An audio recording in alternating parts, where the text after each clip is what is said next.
together, please, for your compere this evening, the adorable Mr. Jack Nicholls.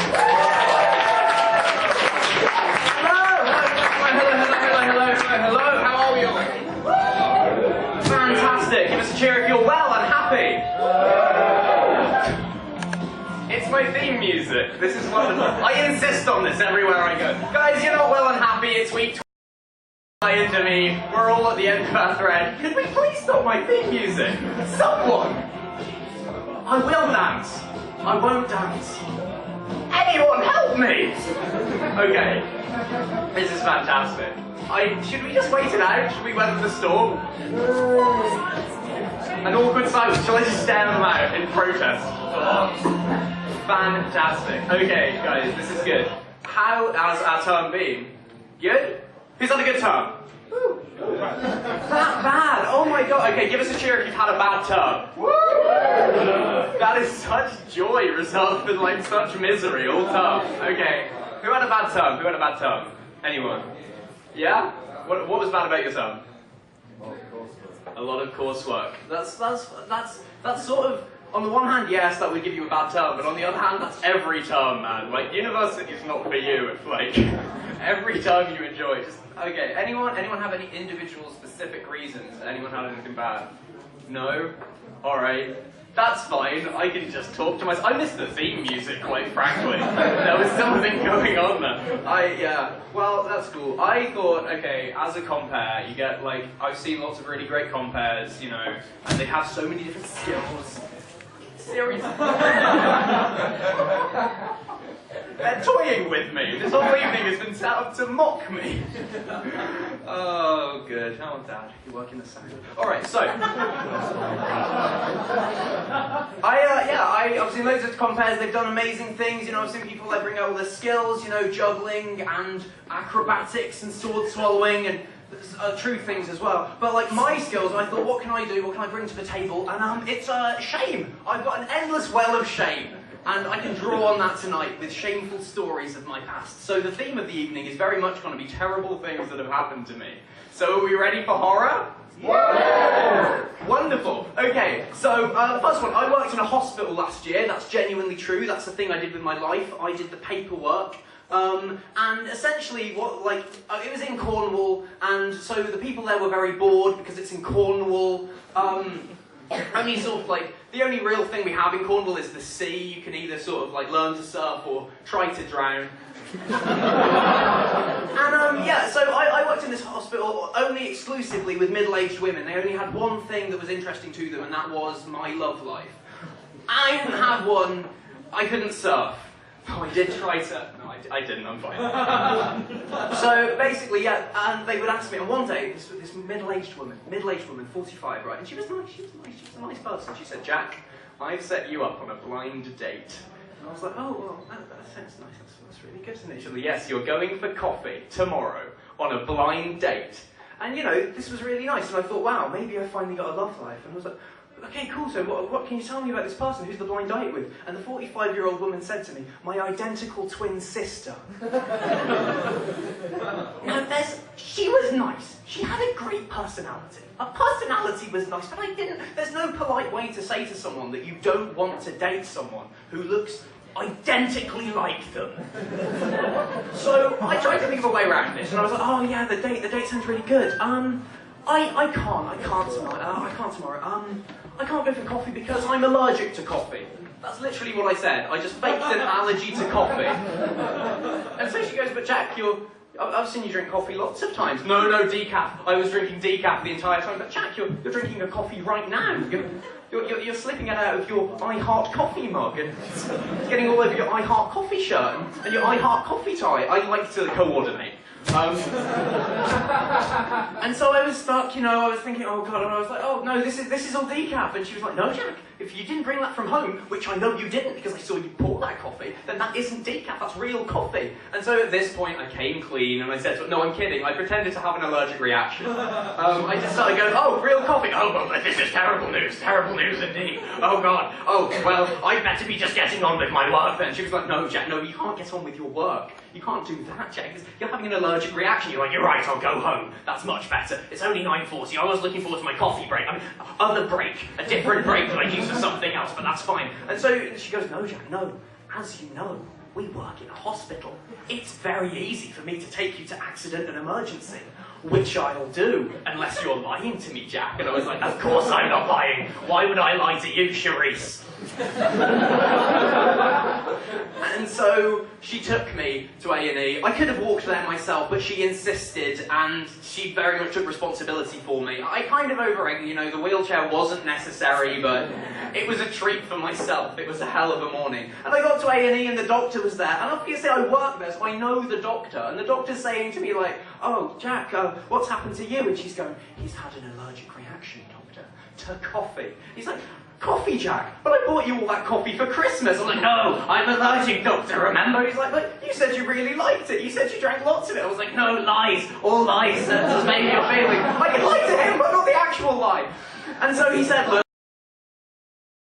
way around this, it's really easy. All we do is we're gonna pump your stomach. And I was, oh, there's no way around this, is there? But by then the tube was in my mouth. There are no other ways to do that. It's a very rudimentary hospital. I'm from Cornwall. We can't take care of ourselves. And so I was speaking, the contents of my stomach being pumped through a tube, and I said to the woman, so this is probably, you know, this is grounds for, you know, not to go on that date tomorrow, eh? She said, no, this isn't grounds, and I expect to see you there. So I went on the date. I literally went on the date with the identical twin woman, but the joke's on her, because after the date, she said that she didn't like my personality. So who's the real winner? It's me, the repugnant one. So, are we ready for a good evening of comedy tonight? Yeah! Fantastic. Okay, we just got a few house rules. Don't talk to the acts unless they talk to you. That's your phone's off, because if your phone does turn on and starts ringing, well then I won't do anything. I'm very uncomfortable in situations like that. But everyone else is uncomfortable. And don't disturb the camera at the back of the room. We film these and put them on YouTube so our parents can leave comments asking if we're eating well and if we've made any friends at university. And if the camera starts shaking, they'll assume there's been like some kind of natural disaster. And I can't deal with that phone call again. So, okay guys, this is fantastic. So, we're going to bring out our first act, but firstly, I have in my hands the energy hat. It's a hat, right? And what happens is I put it on a person, they stand up, they go nuts, the whole crowd starts clapping and cheering and going generally wild, and then we welcome our first act to the stage. So, who wants to wear the energy hat? Whoops, please someone. You did, scared-looking woman pointing at another person. It's fine. No, it's not a real hat.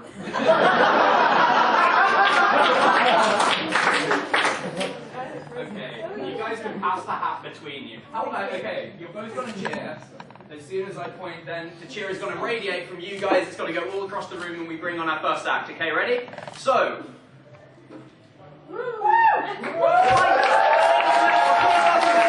Lizzie Swinburn!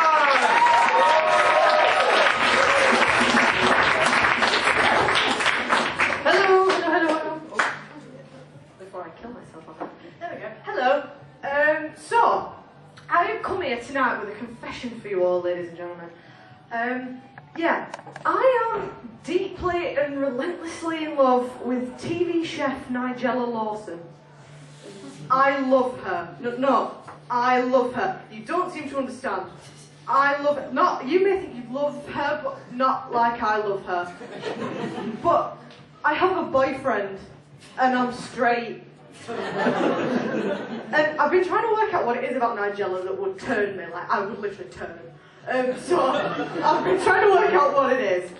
And I don't think it's her gorgeous body. I don't think it's the fact that her voice sounds like Michael Mark serenaded a room full of pairing cats. It's not the fact she's 54 and still looks like silk that's been draped over marble covered in chocolate and goji berries. No. It's the fact that she's so self-indulgent and proud of it. Like, she would consume an entire chocolate cake without breaking a gaze from yours. Or like, the fact that rather than go for a McDonald's, she would instead construct a Big Mac from scratch, and then throw it down the throat while you just sit masturbating in the corner. Oh, Nigella, more pickles and special sauce. But, yeah.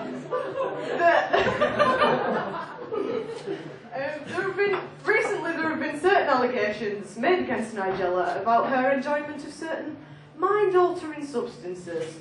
And some people were surprised by this, and to them I kind of said, well, really? I mean, the clues were there all along. Of course she's taking lots of Class A drugs. She's rich. I once saw her eat a gatto for breakfast. I mean, yeah, so of course she's on cocaine. But like, yeah. If you sit down and listen to what she's actually saying in her programmes, it becomes obvious that she's on something. And I have in my hand here some genuine examples of Nigella quotes that I'm going to take out of context because I'm fair. Okay, first of all, I have a special anchovy prizer. Yep. Of course she does. I like to imagine that an anchovy prizer is like just your everyday kitchen object, like a bottle opener. And one day she's come down after doing a line and just gone, oh my god, fetch me the anchovies. I've been to Fairyland and bought a red onion. Could have got at shops.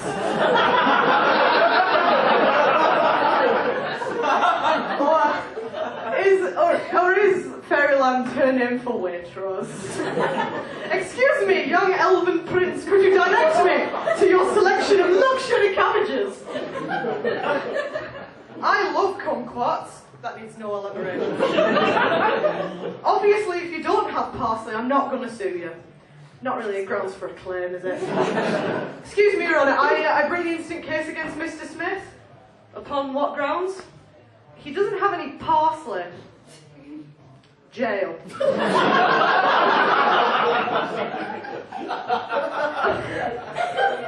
Underneath will be a hint of inner thigh wibble. She gives me an inner thigh wibble.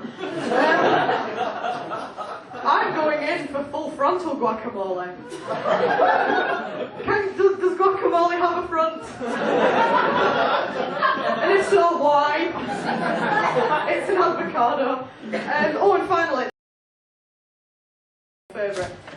My memories are of my mother crying on Christmas Eve because she bought too many satsumas and couldn't face the ordeal ahead. Now, how much of an ordeal can ordering too many satsumas create? I do have the image of the Lawson household on Christmas Eve being like, Mum, why are you crying? No, it's fine. No, it's fine. No, Mum, it's Christmas. What's up? Okay, Nigella, can you just look in the kitchen? Yeah. What do you see, Nigella? Satsumas. Satsumas! There are satsumas. There are a lot of satsumas. Could you eat them all, Nigella? Could you? Probably not. No! Nobody could, Nigella! No! Nobody could eat that many satsumas. Christmas is cancelled! But, yeah. So, these recent allegations have actually changed certain people's opinion on Nigella. Like, somehow being a secret cokehead all this time means she's the new Charlie Sheen. And, yeah, being a cokehead's bad. But I would ask you to reserve judgment on Nigella until you think about the potential consequences of her coke habit. Nigella cooking on powder. I'd bloody watch that. Imagine like running towards the camera as fast as she can, screaming about how she made 50 sandwiches at 5 AM and made friends with the toaster.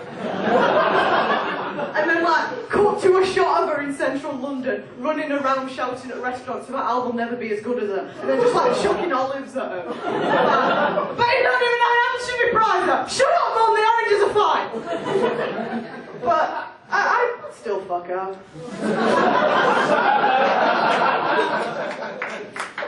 But yeah, so when I'm downstairs, like in my house, I watch the Food Network on the telly because they do show a lot of Nigella programs. But the Food Network also shows this program called Barefoot Contessa. Now I have grown to absolutely hate this show because the host is one of the worst human beings on the planet, right? She's this American woman called Ina Garten, and she's horrible. So like every episode is set up like as a theme, and she sets it up like all her mates are coming for dinner, and then a lot of actors show up and pretend to like her food.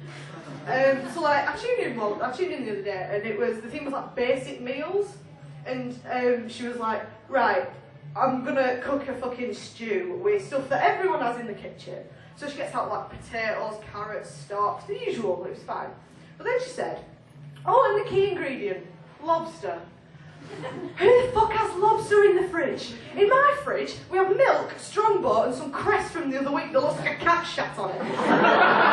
Which it probably did. I lose control of what goes on in our house. But yeah, what kind of Parisian bullshit are we living in when people have lobster just lying around the house?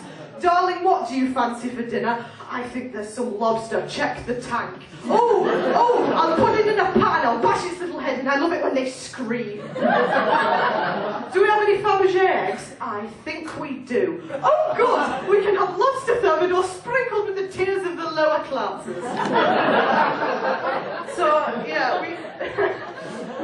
So later on in this episode of Barefoot Contessa, we find out that the reason Ina's making this stew is because her mate Nigella taking photos of her flowers, and she wants to thank him.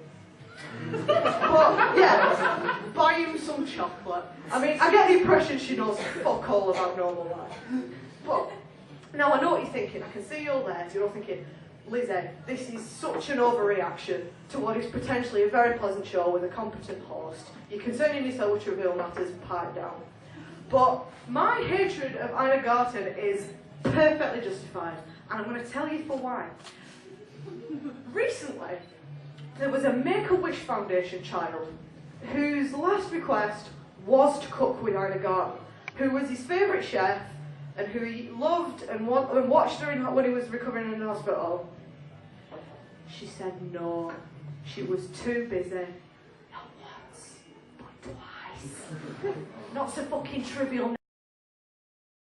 I mean, what is this woman actually doing with her life that she hasn't got time to whip up a few meringues with his kid? I mean, I would love to, but my pantry's completely out of good vanilla and I must fly to Madagascar at once. Oh, and then Miguel's coming over and he can't go unthanked. Oh,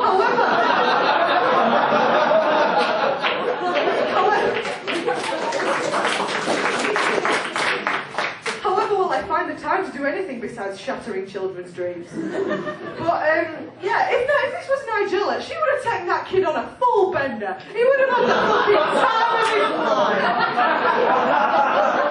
Hey, kid, have you been on cocaine? Well, you're about to. Yeah. So what I'm saying is, Nigella's the best chef on TV. And if you don't agree with it, then you're essentially just savaging the wishes of dying children. I'm Lizzie Swinburn. Thank you.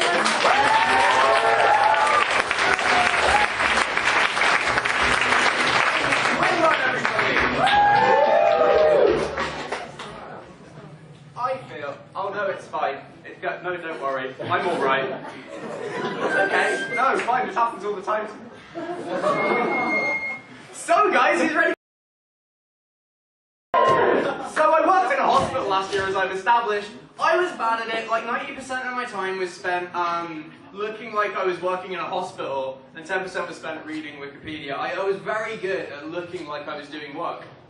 And so, how you do that is you just develop like instinctual trigger reactions, like trigger words. So if my boss said like, "Hey Jack, is that photocopying being done?" I would immediately be able to be like, "Yes, absolutely," even though he could see me sitting down, just staring at him.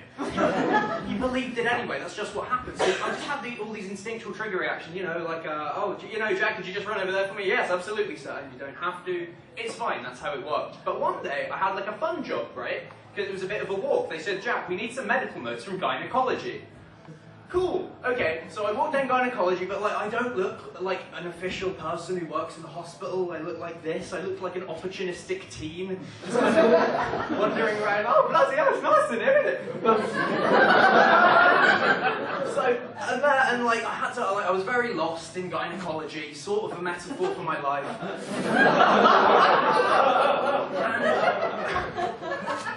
And so I'm wandering around, and finally, like with my lost face, like a nurse bumps into me, and she was like, "Can I help you?" Alright, now, my instinctual trigger reaction for when someone says to me, "Can I help you?" is, No thanks, just browsing. The wrong thing to say! Treating gynecology like it was some kind of woman shop. It's the opposite of that. If anything, it's maintenance. But yeah, I was wondering, no thanks, just browsing like it was my own HMV. Like I was just there to just flick through, not flick through. Flick through, that's the wrong thing. So eventually, like, you know, not a lot of people know this, but there are actually a lot of disciplinary procedures in hospitals. But yeah, no, now you've been filled in. Not filled in. Oh. See, you were right not to laugh at that one. That was just the same again, but second. Am I testing you, or are you testing me? Are we ready for our second class of the evening? Good, I'm glad. My plan is just to make you so tired of me that you're super excited for whoever's next. Okay, so, guys, you had the energy hat. How did you find it? Yeah, good, great. Do you have anyone you would like to nominate for the energy hat? Just pick someone. Yeah, Dave. Dave? Hello. Alright, Dave. Dave, could you hand him the hat, please? It's bigger than that.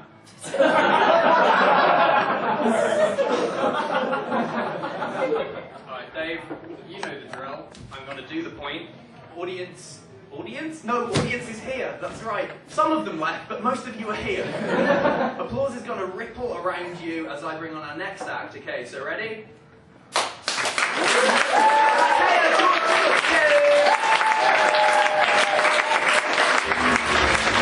Hello, Lancaster! Are you having fun? Yeah! Are you happy? Yeah! Are you mentally stable? Because I am not! Do you know what insanity is? Insanity is pulling a flash drive from your laptop before ejecting it from Windows 10. Insanity is using pigeon shit as hair dye. Insanity is putting a hamster in your mouth and banging your head on a table while singing Kumbaya. You are probably thinking, do I like waffles? You are probably thinking, is this guy gonna speak like this for the next 10 minutes straight? And I'm not. Because I have some serious things to tell you. There are things which are wrong with me. For many years, I've had imaginary friends, imaginary foes.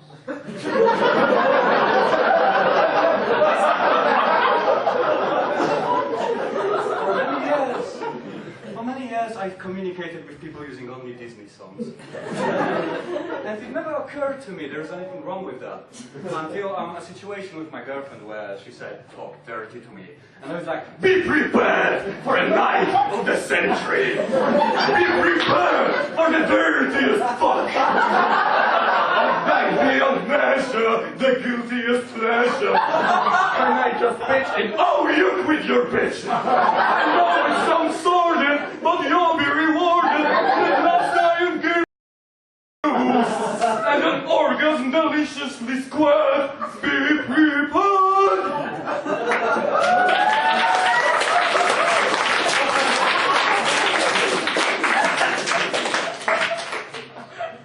So we broke up. And I was thinking, okay, so when did this thing start? I mean, it's not the kind of thing that comes out of nowhere. It had to start somewhere. So I was looking through my old diaries, and I found my teenage ones, you know, from my teenage goth phase.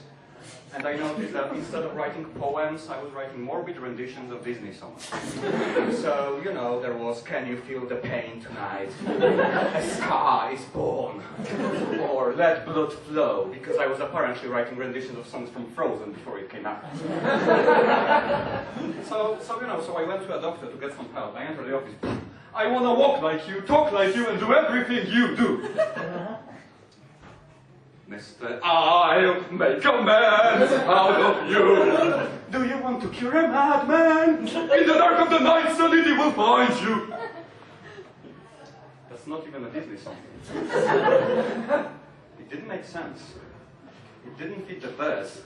And it was from Anastasia, which is a 20th Century Fox movie, not a Disney movie. Why do you hate me, Doctor? Why are you ruining my set? Why are you doing this to me? Well, maybe I just thought that people are tired of this business of joke already. I mean, look into the audience. Is anyone laughing? That's beside the point. You've done a joke to death. I mean, flogging a dead horse doesn't even begin to cut it. You are now just a single pole standing on an empty stage, and no one is even going to dance with you. Oh, you made a pole dancing joke. Yes! Listen, there's only one way for you to salvage this set now. There's only one way you can regain your face. You have to play the foreigner card. Do you know what a foreigner card is? Foreigner card is the concept that whenever I say something which does not acquire the desired effect, I can just say, hey, I'm foreign, that's not what I meant. So, you know, a joke doesn't land. Foreigner card is much funnier in Polish.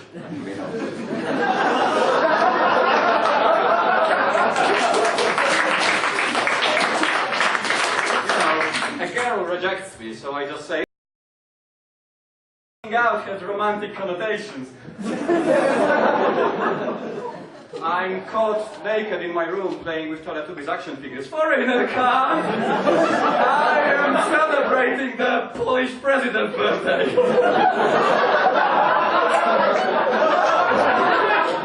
So, about this last couple of jokes.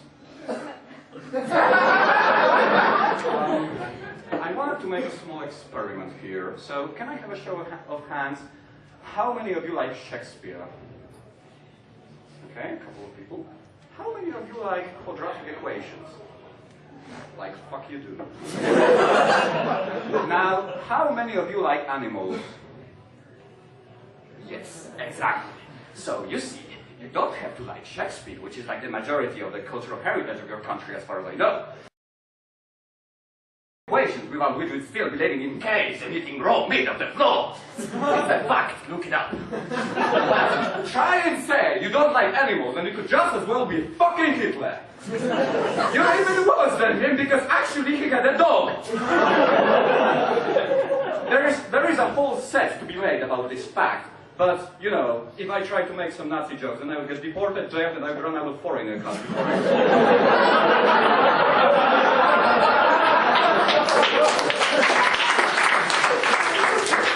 So, just for safety, let's get the hell away from this joke. But, yeah, about animals. My problem is that I actually find them creepy rather than cute. I have an example, if I could get a presentation behind me. That's not this one. Why are you ruining my set? No, you're not. That's not it. Well, it's an animal. It's not the one I'm looking for. Hello, animal. How are you doing? I'm doing great. Thank you very much. Yeah, it talks to me like mine.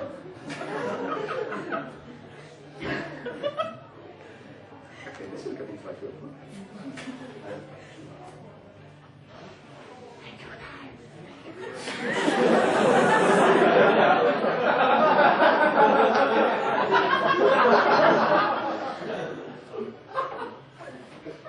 Yes!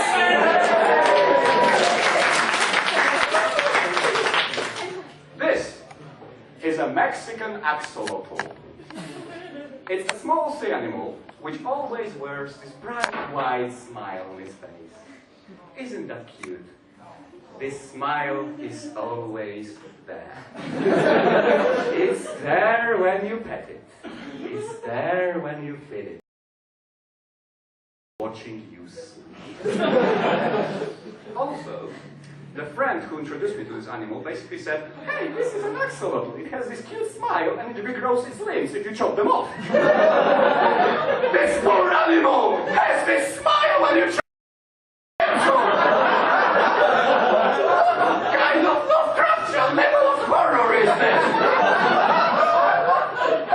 This isn't a smile. Hello, I'm a happy axolotl. This isn't a smile. Nice to meet you. This is a smile. I've seen things. I have felt things.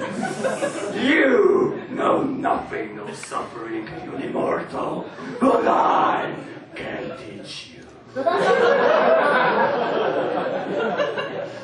this is an accident.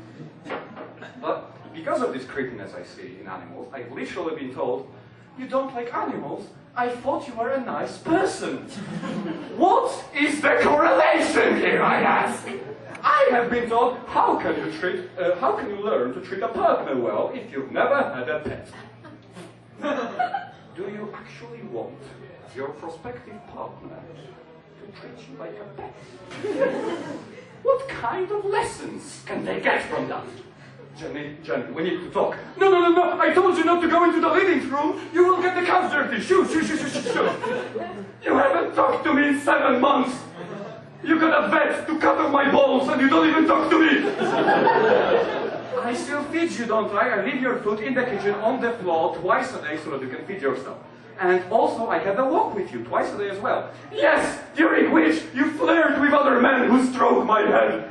I don't want them stroking my head, Johnny. I don't want them. Well, I also clean up your poo. I do this in the toilet. And I flush. Yes, really, I learned it last week. Well, who is a good boy? Have a biscuit! Have a biscuit! Jenny, you treated me like a dog, but I still miss you.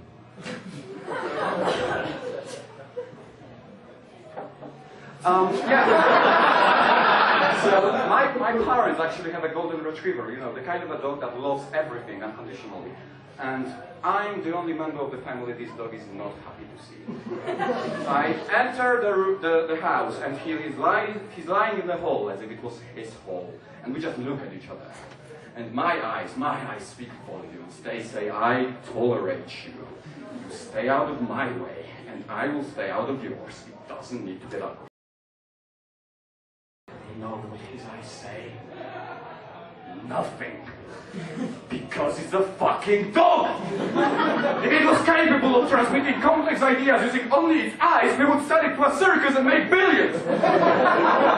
Also, it's considered the cutest dog ever, even though it's flaking itself on a daily basis. I enter a room and there it is, munching on its balls with this disgusting kind of sound, all the time. And he's still considered cute. I masturbate once on a lecture and I have to leave Poland.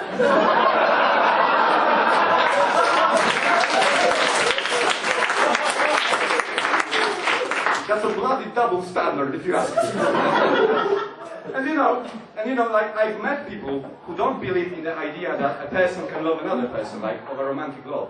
But they believe that a dog can love a person. I mean, come on. If you were kidnapped by super intelligent aliens who speak a different language, use technology that you can't even begin to understand, teach you to do meaningless tricks, and laugh at you every time you can't do them well, would you say you love those aliens? Like, what kind of a fucking Stockholm Syndrome definition of love do you have? I mean, you know, if I was separated from my family and put in a foreign land where I have to speak in a language which I don't completely understand, and where I have to do ridiculous things like teaching maths to people for rewards like money. Oh my God. I am a dog.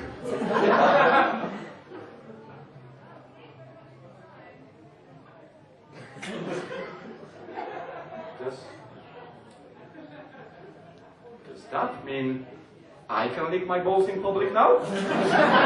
I've been Mateusz Jurczyński, dziękuję bardzo.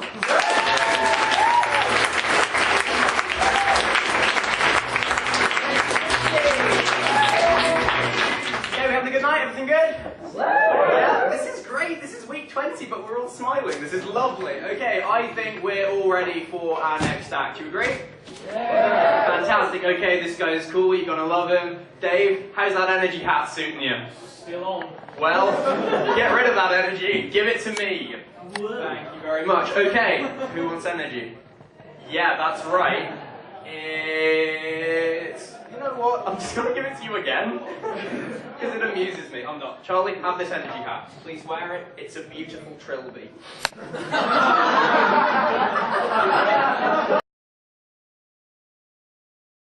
Is it under the bus? I didn't mean to. So, okay, you're gonna cheer, Sam, everything's gonna reflect around you from the room, and we're gonna bring on the next act. Okay, ready? Ladies and gentlemen, Mr. Michael Dodds!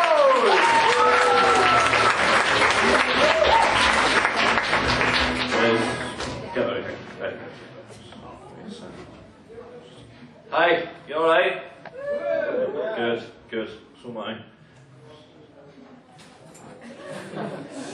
That's alright. Bit nervous. I haven't really done this venue in a while, which is to say at least 2 weeks. 2 weeks. You know, I feel a bit like Bambi learning to walk. You know Bambi. He's in that film, Bambi. Yeah. But of course, like, Bambi couldn't do a stand-up gig to save his life, could he? He couldn't save his life, he just have. Or his mother's.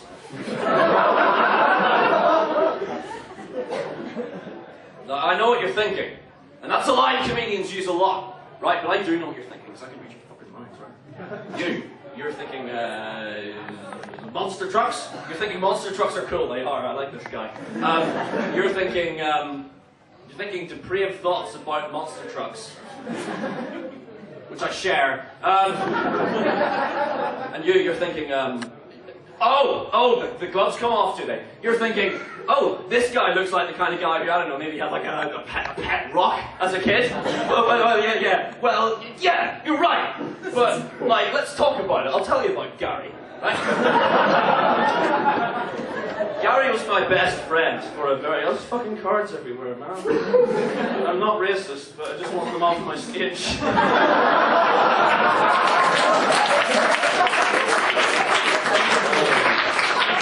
Anyway, Gary was my best friend for a long time, right?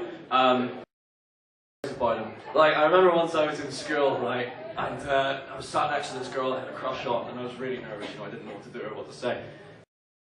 I took Gary out of my pocket, and I said, Gary, wake up. You've been asleep for millennia. Wake up, what do I say to this girl? What do I say? And he looked up at me with that stony expression.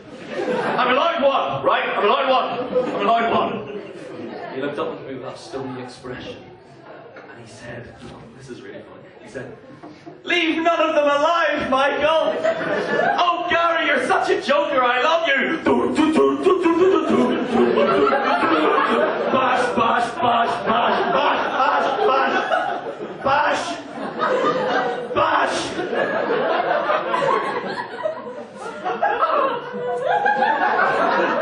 I got moved around a lot as a kid. Schools. But, like, I love that rock. I was my best mate, right? I used to take him everywhere. I used to take him to school, as I said. I used to take him back home. That's about it. I wasn't interesting at all as a child. But, like, a few weeks passed after I first got Gary, and I realised, like, there are a few problems with having a pet rock, right? Number one, your parents will get worried. Right? They'll like start sending you to therapy and like asking you if you're okay, and that was a joke, they didn't care at all.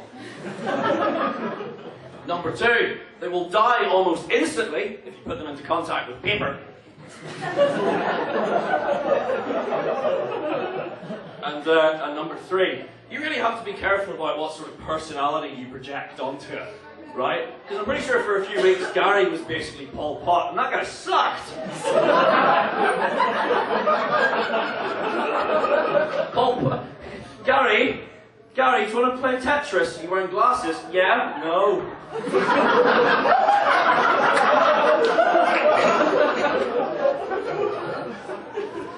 But yeah.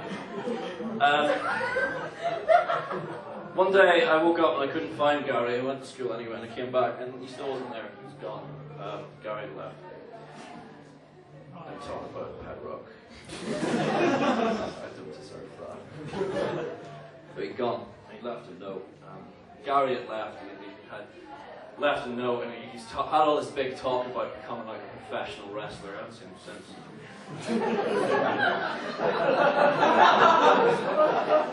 So Gary, if you're out there and if you're listening, right, just come home. Just come home. I miss you. Like every night, every night, Gary. I'm gonna say this to the camera because we all use YouTube. Like, Gary, mate, every night, like, I cook your favourite meal. Right, I cook it from scratch. You loved it, right? So please, if you smell what I'm cooking. Anyway. But I moved on, as you do. As you do. And I realised that such concerns in my life were trivial. And you need to think about the big picture, right? And I'm 32, right? Or at least that's what people tell me. So I've decided that I need to think about my life.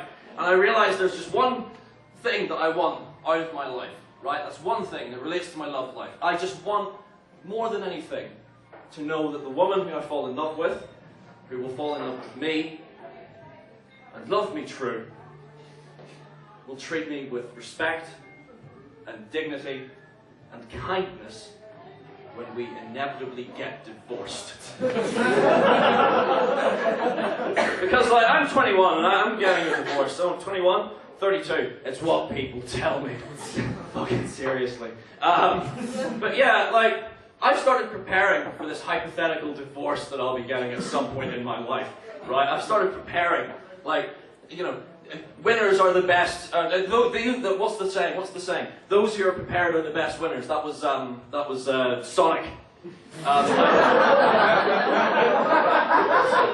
That's why you should never really attempt to ad-lib at your gigs. But yeah, first of all, right, I've started buying loads and loads of stuff, right, which I know that I don't like, but I know that she might.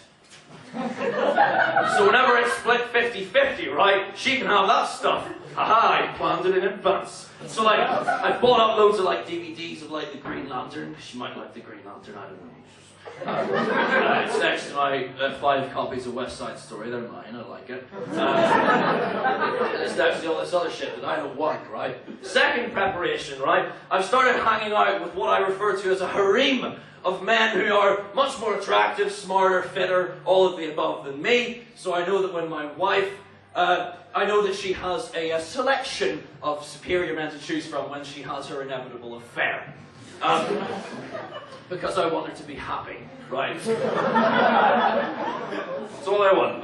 All I want is for this hypothetical woman to be happy, right? Number 3, kids, right? Well, I've thought about this before, right? I'm having 2 kids, right?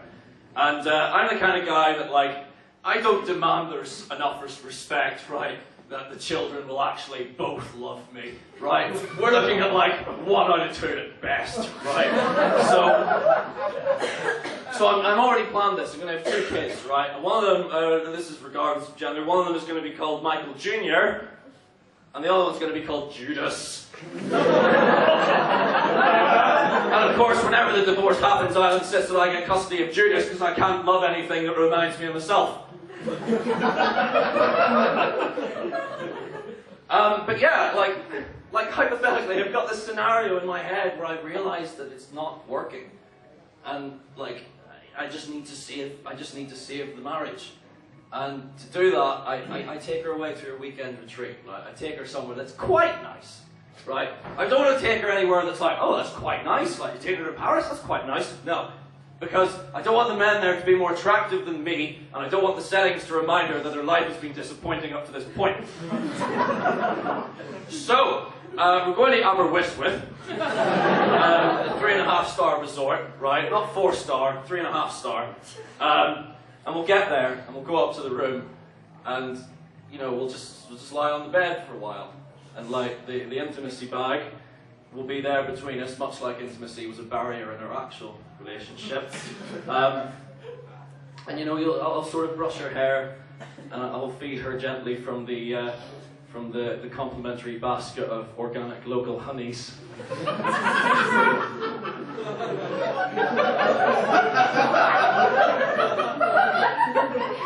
Just gently. Enjoying the honeys, my love, and she'll look at me, and she'll say something like, Michael, we're getting I'll go, shh. Just enjoy the organic, complimentary local honeys. Just don't forget, and then she'll say something along the lines of, what was our life before the honey?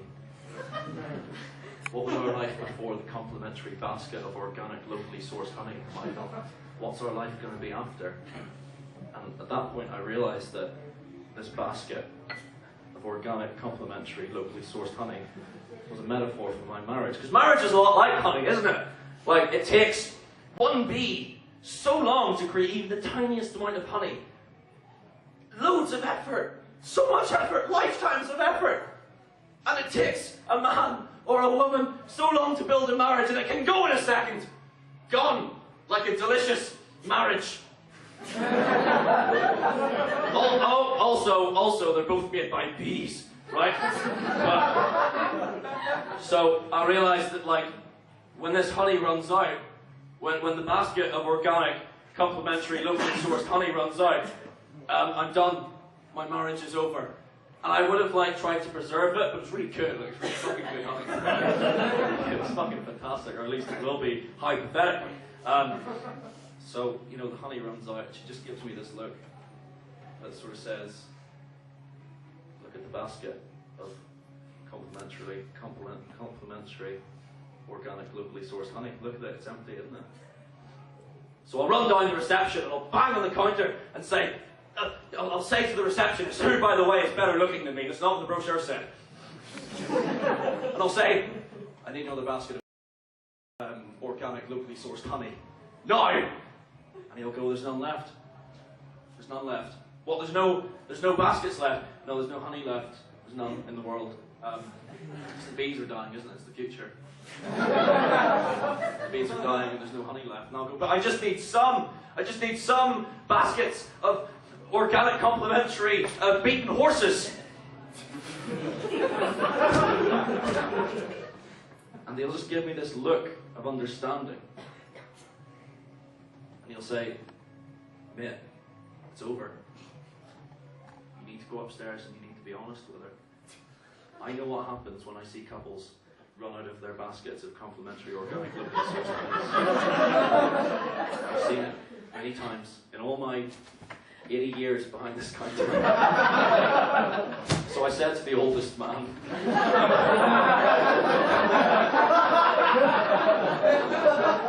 says to him, well, it was a shame about the bees, wasn't it?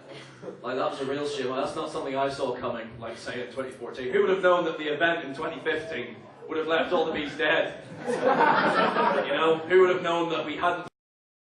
No one would have known that that particular thing that all of mankind does is what's actually killing the bees, and because in many ways, like, we're doomed now, aren't we? Like, the crops are going to fail and we're all going to die, and he goes, stop stalling. Stop trying to stall this by talking about the bees. Right, we know they're gone. You need to go and talk to your wife. So, you know, I go back upstairs and I'm going to sit down. I go back upstairs and I go to bed. And she'll be gone. She'll have left. And there's a little note in the empty basket of naturally organic, locally sourced honeys. That's the last time. And it will say something along the lines of, we're out of honey.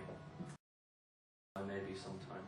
But of course I know that all the honey in the world is run out because the bees are dead because of the thing we did in 2015. And yeah, I'll sit there for a while. Then I'll go to the beach. Aberystwyth Beach. I'm assuming there is one. And I'll sit there on the rocks. Like 4 stars gets you sand, right? 3.5 stars gets you some sand, but mostly rocks. And I'll sit there. Just sit. And listen to the waves. And then I'll hear something. I'll hear the tiniest little voice. And it's going, so I jump up and I start digging at the rocks with my hands and my feet and my other hands, and you know, my fingernails are coming off and I'm bleeding, and then I see him. And I go, Gary!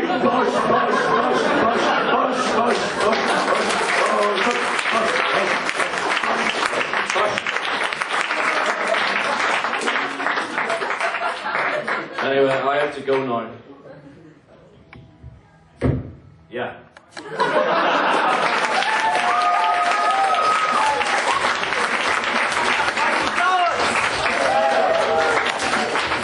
are going to take a short interval now, so you can go and drink and void your bladders and bowels. But before that, we have some cups there, because this is the part where I stop doing stuff I've written down because I didn't prepare. So, if you write down some things down those pieces of paper, what's going to happen is I'm going to solve any problem any of you have. You got a problem, I'm going to solve it. As you can tell, I am a stand-up guy, and also I have no problems at all. Thanks. So, yeah, write down suggestions for problems that I can solve after break. Go enjoy drinking, and we'll see you in here in 10 minutes.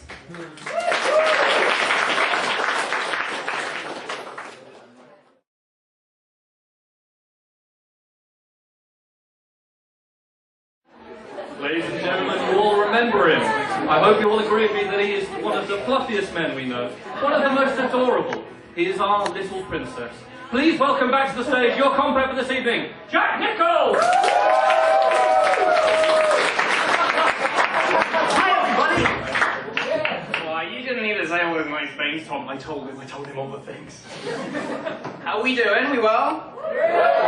Who wants to hear another housekeeping rule? Yeah! Please don't leave the doors. Leave the doors during the thing, because like if you walk through, it's quite distracting. So, who's ready for some problems? Yeah, yeah. Who's ready for some problems? Way better. Okay, I should have just kept this in the mic stand. Which I'm going to do now. I'm a professional. I may be adorable, but I'm not good at my job. I can't love without pain. You're wearing your condoms wrong.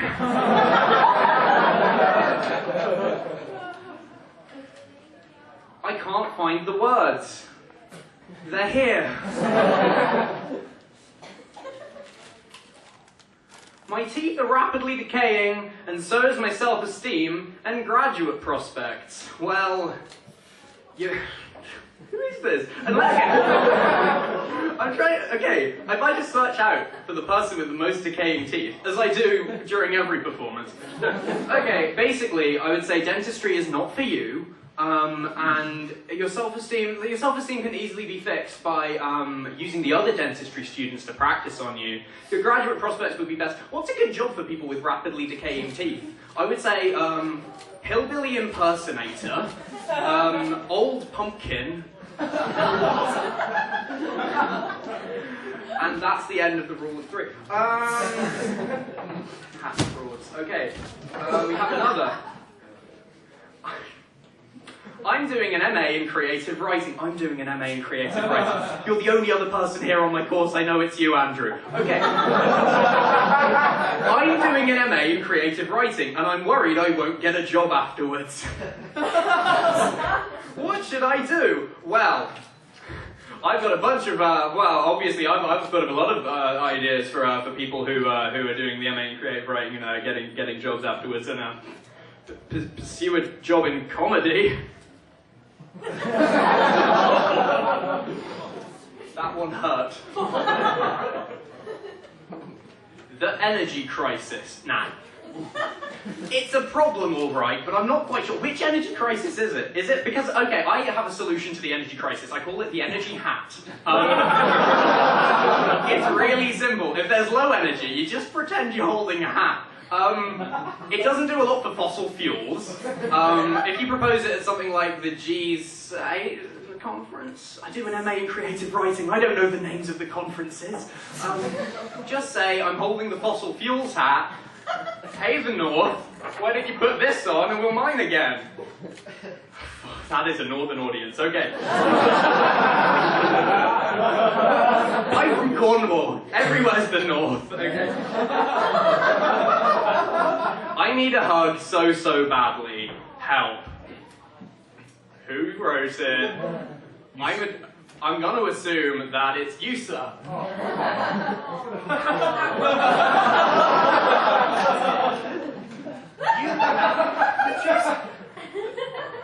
He touched my bottom. I'm going to quickly write down a problem that I have with boundaries. Let's see. We have. I'll never be as cool as you. Well, jeez, guys. Who wrote this? It was me. It was me again. I wrote all of the problems. Adorable, right? Stop calling yourself adorable, Jack. The audience don't like it. I think they will. What colour should I dye my pubes? Now this is more in the spirit of County Comedy Club. What colour should I dye my pubes? I suggest, well, it depends if you're a boy or a girl, really. So I think for a girl, a nice sort of like Homer Simpson grey, whisker-wise, or a yellow. Really, really amp up the Simpsons referencing. And for a boy, blue, so it can be like Marge's face. Why am I talking about the Simpsons and genitalia? County Comedy Club, I was better without this. Okay, we've got a few more. I'll do one more. I've just ripped it. Okay, this is long, and it is intent. Someone has put a picture of me naked. I assume they put it somewhere. Someone has taken a picture of me naked and is threatening to put it up on the internet if I don't do everything they say. That is not a fun problem, okay? When I said who has a problem, I didn't mean your real problems that were criminal. I'm wonderfully unhelpful with that. Did you see how badly I did with pubic hair dyeing? What makes you think I can help you out with a criminal procedure? So, with that, I think the energy's up.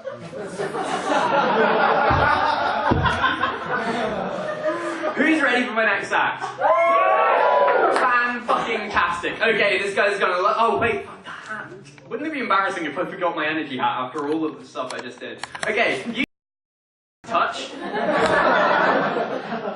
the hat. What's your name, by the way? Nigel. Nigel, pleased to meet you. I just need it for some criminal matters, it's fine, it doesn't matter. Okay, so, Nigel, okay, I'm going to point at you, you're wearing the hat, it's beautiful, and then everybody clap, Dave, Duncan!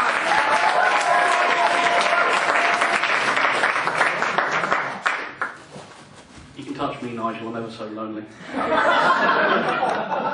Hello, Lancaster, how are we? Looking forward to Easter?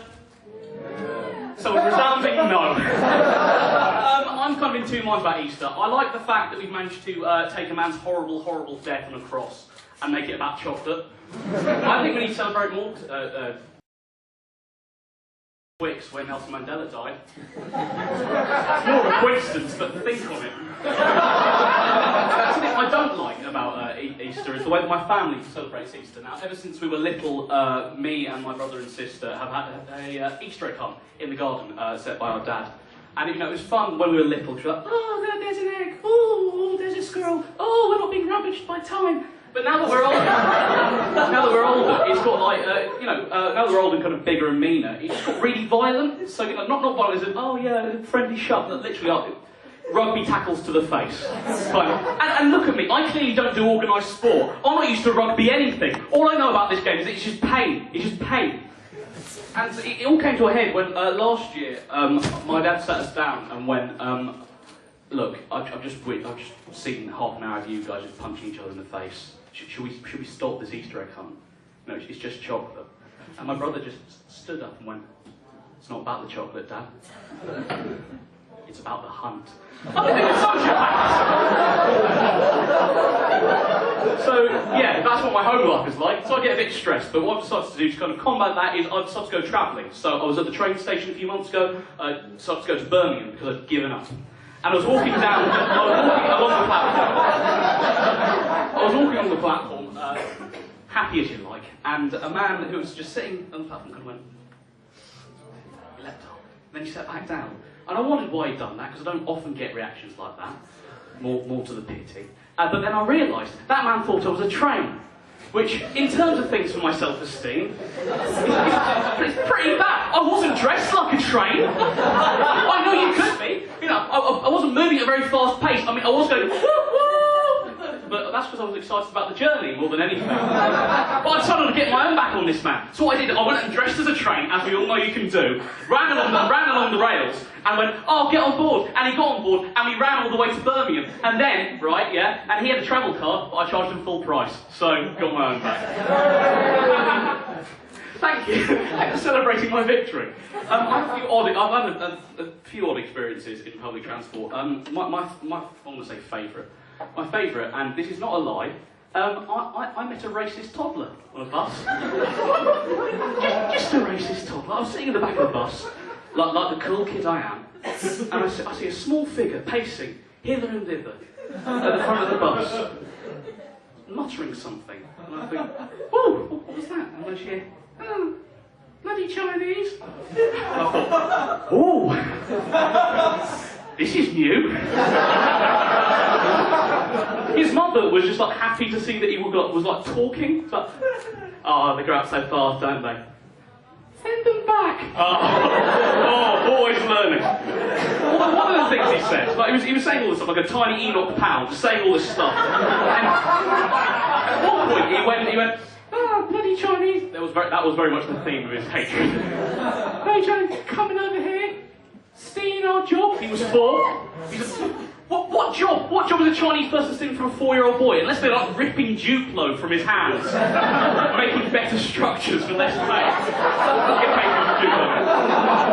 You know, I was trying to rationalise it, and I thought because guys, look, all of us have been on a Ribena binge, right?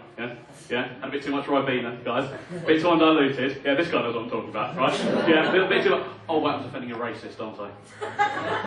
I'm defending a racist. Well, this is what this job does to you. I should probably move on before I start saying like Fred West was a really good man.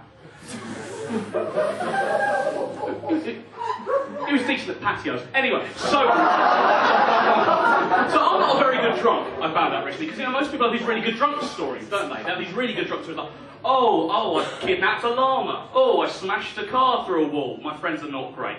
But, you have these drunk stories, but all of my drunk stories are really banal. So, like, recently, I woke up after a night of heavy drinking to find that I'd ordered 6 copies of Sylvia Plath's The Bell Jar. Like, this is me having a go at it. I like The Bell Jar. In fact, I already owned a copy, but apparently drunk me, because I've got a bunch of emails around them, every half hour just be getting up out of bed going, oh, there's some great feminist literature there, click. Whoa! And then just half an hour later, well, I've forgotten that, click. Amazon had essentially sent me an email going, are you... Dave? Are you okay? This isn't right, what you're doing. But the problem is that a lot of my friends are really, like, they have really good drunk stories. My friend Ed tried to break into the BAFTAs once, really drunk. But I live in London, and he went up to the security guard and just went, hello, sir. My name is Daniel Day-Lewis. Now, I know what you may be thinking. Why does he look nothing like Daniel Day-Lewis? And I'll tell you why. I'm deeply immersed in a role. And if you were to deny me, I'd be very sad. And the security off. And they went, righty-ho, and then just bounded off into the nether regions. So, what I'm going to do, as my lovely closing bit, I'm going to introduce you to what I think is the greatest tome that mankind has produced, right? It's called Chat Magazine, right? Yeah, I don't know if you've ever read Chat Magazine. It's basically the scariest thing that's ever existed. I think it starts very much with the tagline I've got here. So we've got life, death, prizes? Whoa! Also, I don't know who this woman is. She doesn't appear in the magazine. She's just here, watching over all. Thompson. Also, what I don't like about this magazine, there's a really kind of weird, morbid focus on like death, as you can see by the zombie woman, who was actually from The Walking Dead, but one of my flatmates asked me a few weeks ago if this was real. The woman doesn't have a jaw and she's standing upright. But yeah, so there are a whole bunch of stories here. A lot of them are just death-based. All of them are death-based, really. You look through it, so like, I was stabbed, a crossword, crossword about stabbing. But yeah, there's a really weird fascination. It makes me think like if Chat Magazine was a person, it'd be the kind of person who'd be like, hi Janet, what's up? I'm not great. My husband died. Oh. How'd he die? It's kind of a long illness. Oh.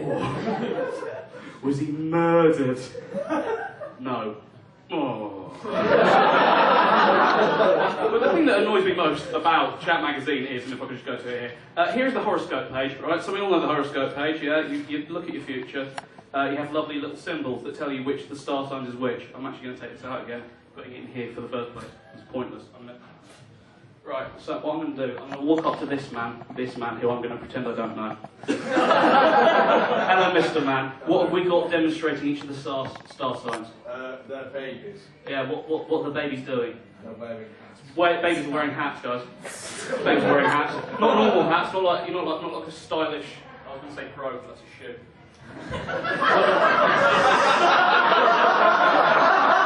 not like a stylish brogue you can wear in your head. But like this is Libra, right? We all know Libra, it's the scales. This baby's wearing scales, guys. This baby's wearing scales. You can't put scales on a baby! You don't put scales on a baby! His head is soft, it's made of patella. It'll crush itself like soft fruit. You don't want to do that to babies. That's a bad baby tip. These ones are just wearing horns. I don't know why they're wearing horns. This one, Virgo, which is another thing to specify for a baby, to be honest. This one's wearing a bridal veil. What's a baby in a bridal veil? They're not ready for the stresses and strains of married life. They're barely toilet trained. And then you get to this guy called Bernard Fitzwalter. Just look at him. He's just staring. Hello, madam. I'm sorry that I've involved you in this. He's just staring, looking over the wall. Sorry? That'll lock you off the building, doesn't it? Just don't even touch me! So anyway, this man's looking over all. Yeah, and this man, Bernard Fitzwalter, yeah, maybe he's looking over the children. I like to say he's looking over. So this man is a Chat Magazine psychic. He oversaw all of this. He has to go to dinner parties where people go, oh, Bernard, what do you get up to? Oh, I watch over a bunch of psychic babies. Oh, that's great. Got anything else? No, that's pretty much all I do. Oh, great! No, this isn't a career. No, I don't even think he's the real psychic. I think all the babies know what's going on.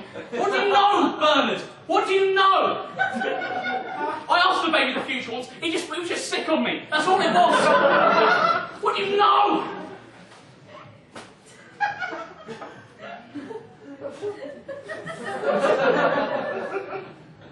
I'm just going to go read a copy of the Better Job. I've got enough. I'm David Duncan. Bye. I've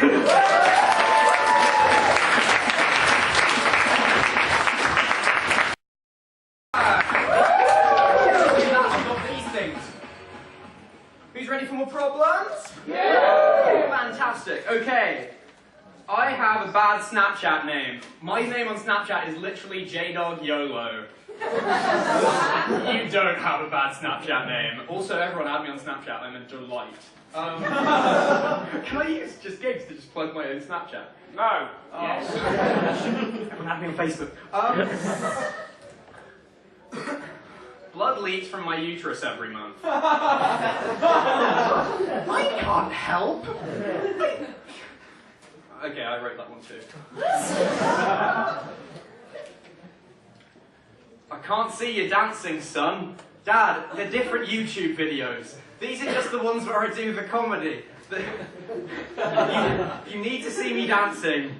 It's youtube.com/JDogYOLO _dancing _2 or boys _2 men.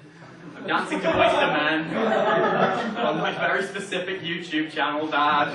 I keep linking you. Add me on Snapchat.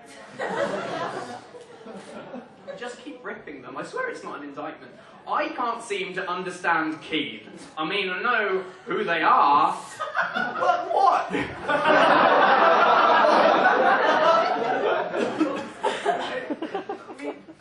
No, that's fine. I don't know who Keen are. Are they like, just, you know, somewhere all the fucking... All this has done is demonstrate that Keen are alien to all of us. Does anyone here know what Keen are? they're a band. Thanks for the fucking cool suggestions, guys. I know they're a band. I thought they'd maybe be like some kind of like sea monster. I know that they're from the town of Battle near Hastings, but I thought, shall I mention that? No, it will be uninteresting. And now look what I've done. I've given you keen facts, everyone. A keen fact that I know. They met at school. They're a trio. Do you know the way to Amarillo? Because I don't, and this fat northern bastard won't shut up about it. I feel after I slighted the north in the last part, people are just giving me anti-north sentiments to read out. Like, that's an unfair thing to do to an incredibly southern man. Like, oh, what's this? Oh, Thatcher was really good. I don't think that. I don't know the way to Amarillo unless Keane were to show me. I have just shat myself.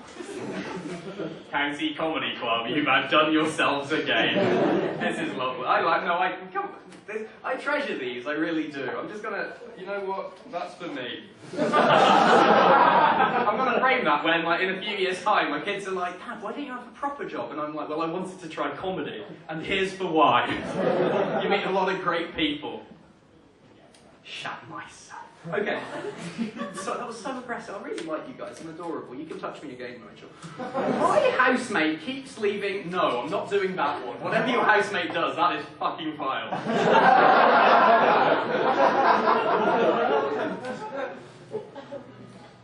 Dear comedy man, you gave my boyfriend an invisible trilby, and now I don't love him.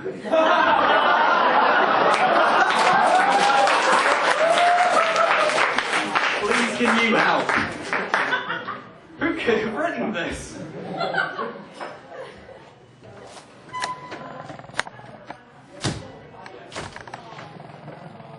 Are you in love again? Alright. Maybe the trilby wasn't the root of the problem.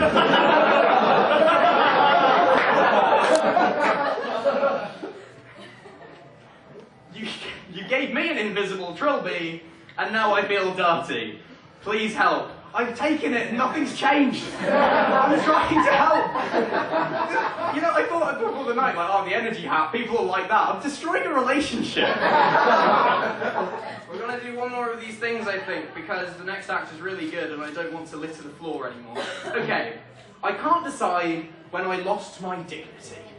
Was it when I was writing this question and my cock fell out?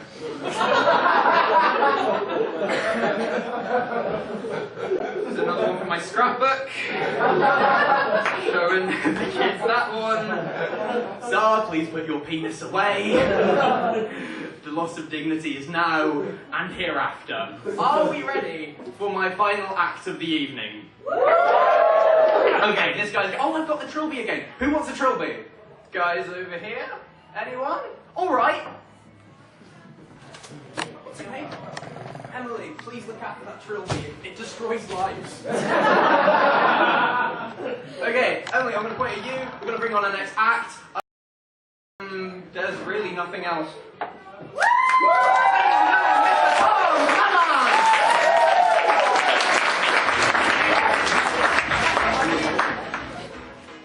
I am a salt.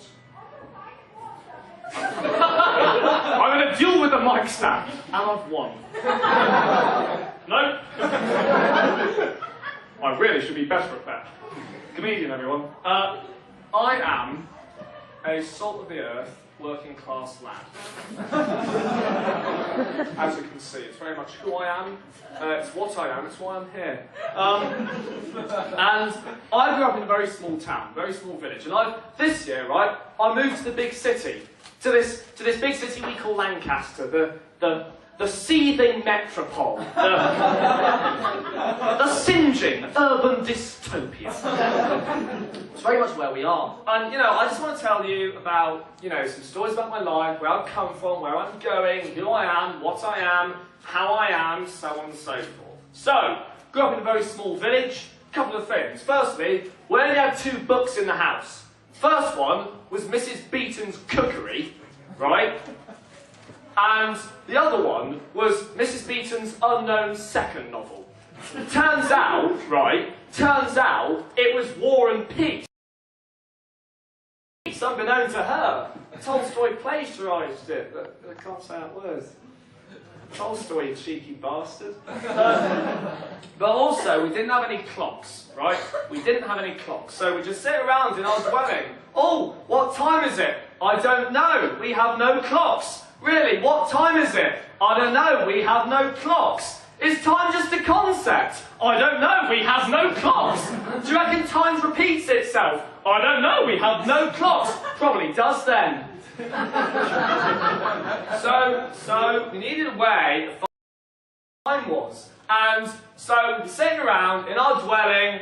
What time is it? Night. That was the nightman. The nightman was a man who wandered around the village, telling us when it was night. Never saw him, of course. It was night. There was actually, no, that wasn't it, right? There was actually one really funny time when the nightman wasn't there at night and we thought it was day. Now, it's a funny story actually, like, he couldn't come to work that day because he'd suffered some personal tragedy. Oh, God. Stories. Now, so then I moved to Lancaster, and like, it went a bit odd, right? I'm not behaving in kind of proper ways anymore. I'm not interacting with things in a normal manner. So, you know when you walk out of a shop or something and you do that little exchange with someone, right? You don't know which way to go. It's like the dance of death, the Diablo della Morte, as they say in Portugal. Yeah, you don't know which way to go, right? I was walking out of the co-op, because I've been buying Pringles, chocolate, cranberry juice, all the essentials, right? And there was this pigeon there. And I started doing this little dance with the pigeon. Neither of us knew which way to go. Now, I didn't react in a normal way to the pigeon. I didn't think, oh, you know, I'm a higher form of life. Yeah, fuck pigeon, you know? Yeah. That would have been the correct response, because we're better, Lancaster. We're better than those tiny grey bastards. But no! So I walked out of the co-op, this always happens at the co-op, and there was this pigeon. This pigeon crossed my path, right? This pigeon crossed my path. And as I walked out of the co-op, I turned to the pigeon and said, "Excuse me." People were looking. They think that this man isn't normal. He's not interacting with objects in a normal way. But also, I've got lots of personal insecurities, right? The way I dress. Sometimes people tell me that things I wear are in fashion. I don't understand what that means. Like someone told me I was in fashion once, I was physically sick. And by and large, I don't agree with it on moral grounds, but I thought that maybe I should get into the fashion industry, because as you can see, right, I'm quite good at walking up and down space. That's something which I'm quite, that's something which I'm quite proficient at. So, you know, I always thought that could be, you know, an alternative career path for me if comedy doesn't work out. Fashion. Now, but also my surroundings are getting weirder, right? Like, not so much like in their actual existence, but the way they act, right? I was on the bus the other day, and we just left the underpass, and this man said to the bus driver, sorry, I've forgotten something. Could we stop? If everyone did that, society would collapse. Or public transport at least. Hey Andrew, where's the bus? Who knows? but you know, another strange bus occurrence. I got on the bus and it was full after the infirmary, so obviously the guy should just drive on. But no. He stopped. At every single stop. So stop, open the door and say, "Sir, I'm full! Drive on!" Almost like getting a letter every day to say that, from your doctor to say, "Dear Tom, everything's fine. Love, your GP. Kiss, kiss." Or I don't know, being told you can't afford to print something. By getting a printed sheet telling you can't fucking print it.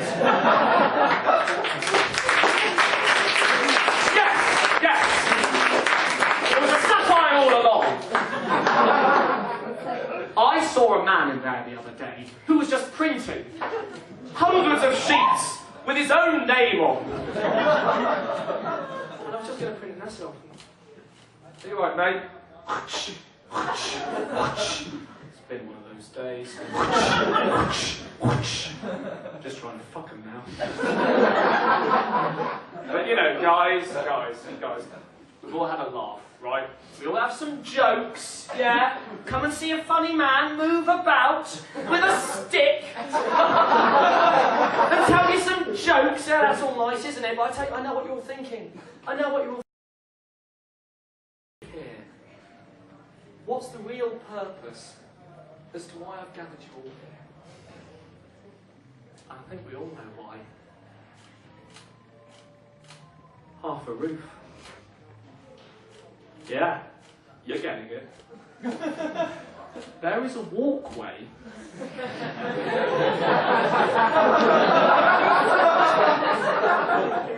that runs down the centre,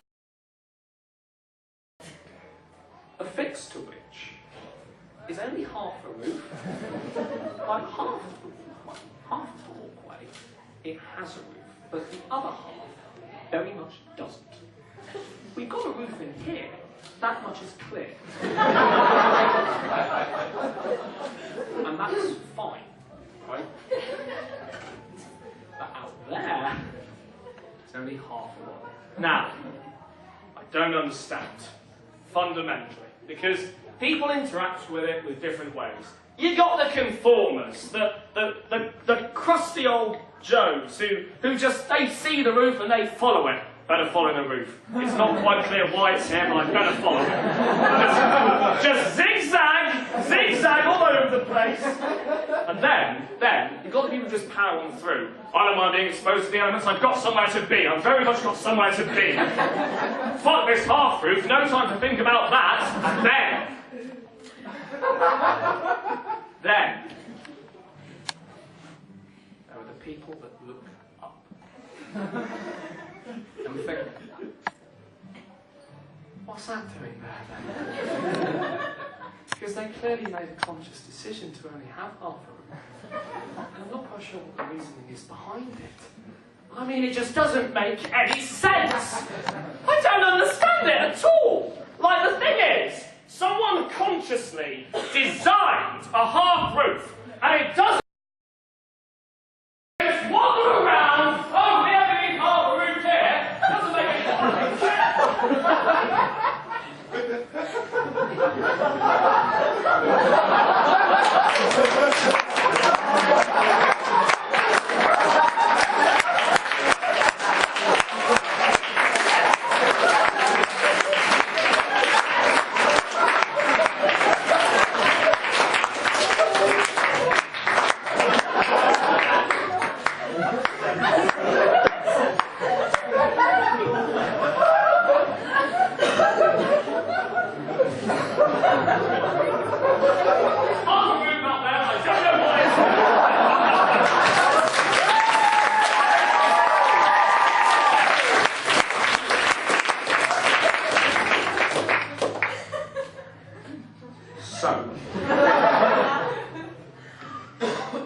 some points to think on over the Easter break.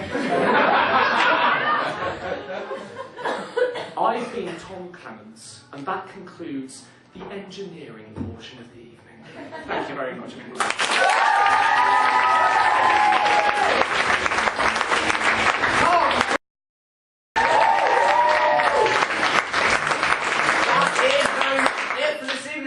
Few things to plug.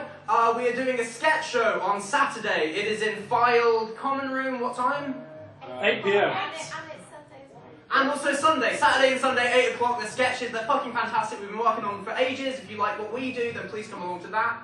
Also, if you're interested in doing comedy yourself, if it's something that you like, clearly, it's really easy, right? Like, we made it look really easy. So, please come by to a meeting on Fridays, or alternatively talk to Tom and Dave. They're actually nice. So, you can talk to them. Also, one last thing. We would like to go to the Edinburgh Fringe this summer, and we'd like to take a show, so we'll be fundraising on the door for that. They're just in buckets. If you like what we do and you'd like to see like more people kind of like see it and expand and grow, then that would be really nice. Alternatively, if you don't like what we do, then like think of how much of a punishment this would be. We have to stay with each other in horribly cramped conditions in Scotland. One of us is going to fight someone. If the roofs aren't right, then I've got this guy to contend with. So, yeah. What finer punishment could you bestow on us than sending us to this international arts festival? That's it for now. Thank you very much, guys. Thanks for coming out and supporting live comedy. Thank you.